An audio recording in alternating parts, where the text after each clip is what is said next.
Hi everyone, how you doing? You had a good day? It's cold and frosty one this morning, and we should, fingers crossed, might get some snow tomorrow. You gonna build a snowman? Or a snow girl? Or a snow dog? Or a snow cat?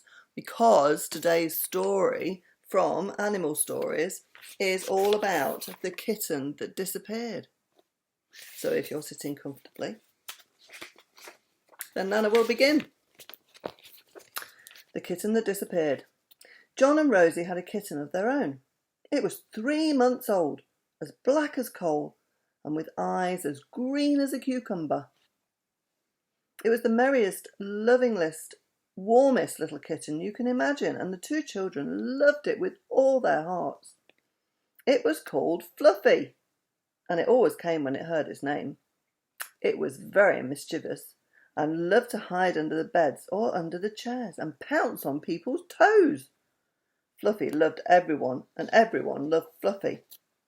And then one day, she disappeared. It was the most extraordinary thing. One minute she was playing with the two children in the kitchen, and the next minute she was gone. Mother was busy. It was Monday morning, and she had a lot to do. She had washed up, she had done the laundry, and put the dirty sheets and towels into the big basket for the laundryman to collect.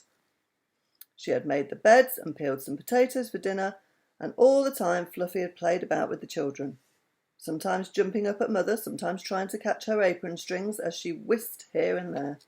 And then she was gone. "Mother, where's Fluffy?" said Rosie, looking around. "Hiding somewhere, I expect," said Mother, fastening up the laundry basket in a hurry because she heard the laundryman coming down the passage. "Fluffy! Fluffy!" called John, and there came an answer. "Meow," from somewhere, very tiny. "Meow." "She's somewhere," said John, and the children began to look under the dresser, under the stove.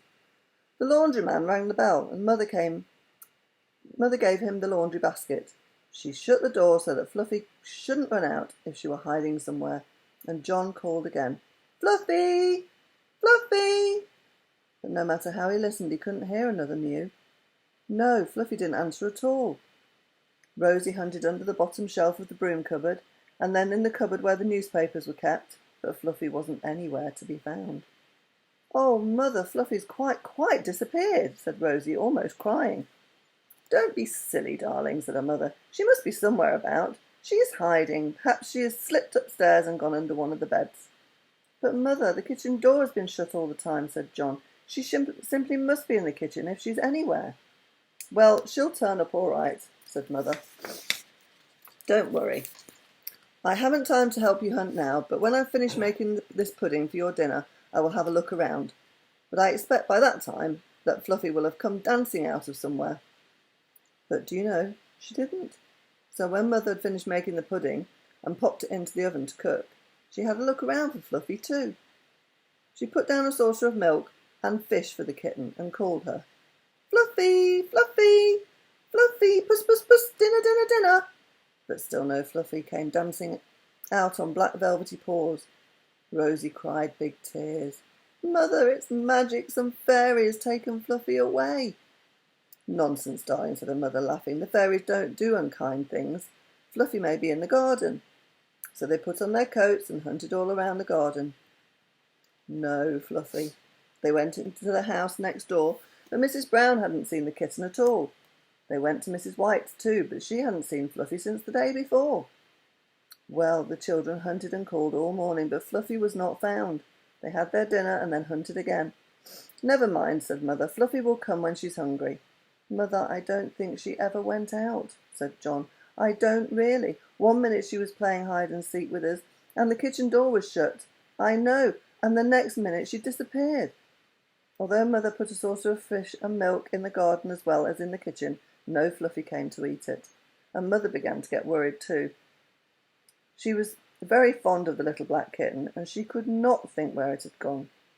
But at last she knew.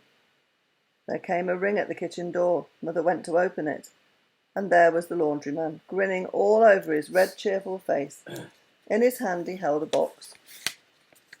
"Good afternoon, Mrs. Jones. I just wanted to tell you that you sent this to the laundry, but it seems quite clean. We wondered if you really did want it washed." He opened the little box he carried, and in it, curled up, was Fluffy. How the children shouted and danced for joy, and Mother stared at Fluffy in astonishment. "Whatever do you mean?" she asked the man. "Well, madam, when we opened our laundry basket at the laundry, we found this little black kitten fast asleep inside." "Good gracious," said Mother. "She must have jumped inside when we were playing hide and seek with the children, and I didn't notice her, and shut down the lid. Then you took the basket away with Fluffy inside. We did hear a faint mew from somewhere. She must have been in the basket then." How glad Fluffy was to see the children again. How she pranced and danced on her 4 paddy paws. How she licked up her fish and milk. How she mewed and purred. What a fuss was made of her. "Oh, Mother, fancy sending our kitten to the laundry," said Rosie. "Suppose she'd been washed and ironed. Whatever would she have thought?" "It's a good thing the laundry didn't wash and iron Fluffy, isn't it?" She did have a narrow escape. So, cats have got 9 lives, and I think Fluffy's just lost one of those. So Fluffy's just got 8 lives left. Never mind, I'm glad she's okay. So that was really good, wasn't it? I hope you enjoyed it.